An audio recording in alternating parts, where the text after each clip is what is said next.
She was the flyer.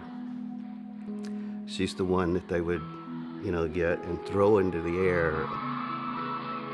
She was this cute, petite, tiny little girl with just a head full of long, blonde hair.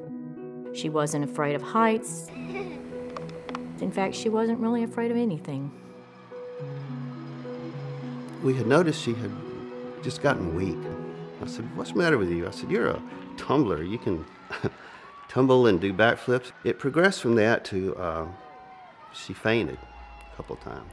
So I took her into the doctor the next day, and they immediately sent us to Texas Children's Hospital. She was just, from the moment I met her, she was about 11 years old, she just had a sort of magical presence about her, and nothing would keep that girl down. Victoria was diagnosed at the age of 11 and a half with acute lymphoblastic leukemia. Okay, thank you. Now I'm going to hand this over to Dr. Frickback and see what she has to say. Well, what's your name again? My name is, Bunny McBunkbunk. Well, Bunny McBunkbunk, today our breaking story is about a little dog named Arfie.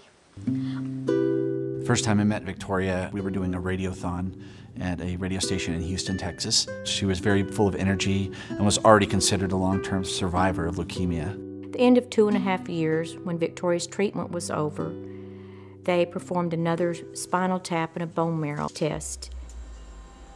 Joellen called me and she had just the worst news ever, and that is that Victoria's cancer had returned. 9 months later, she relapsed again.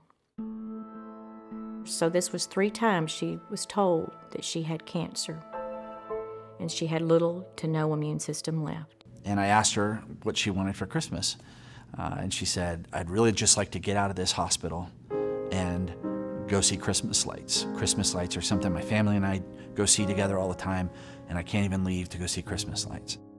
And after about 10 minutes, we rolled back upstairs to her room, and we had our picture made in front of a little Christmas tree. And I said goodbye. In that picture is one of my most prized possessions, because it was taken just moments before I saw my friend for the last time. And Victoria passed away before I could get back to see her.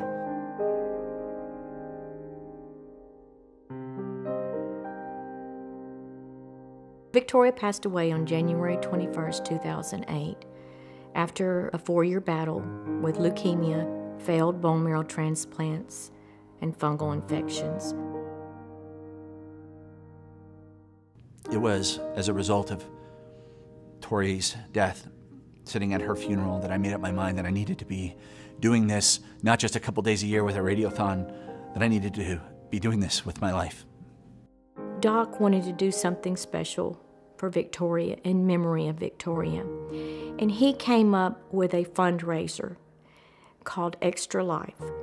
And this fundraiser would be for the gaming community.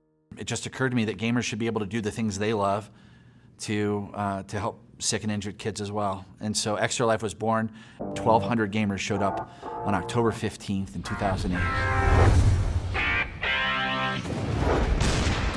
Each and every year afterwards, it continued to grow. Gamers responded by being able to game for their local hospitals. The next year, 4,500 gamers showed up, raised almost $500,000. The year after that, it was 15,000 gamers raising $1 million, and the next year, 17,000 gamers raising $2.1 million. Video games are like the #1 form of entertainment on planet Earth, have been now for quite a while. Anyone could be involved in Extra Life. Getting involved with Extra Life is really simple. You just have to go to the website at extra-life.org, put in a few details in there, join a team if you'd like to, or create one. After that, it's as simple as fundraising with your friends and family. Let them know why you are doing this. They should know that the money you raise is going to stay local in your community.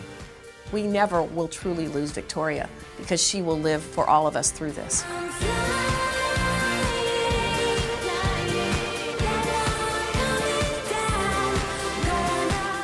It started with a little girl in Orange, Texas.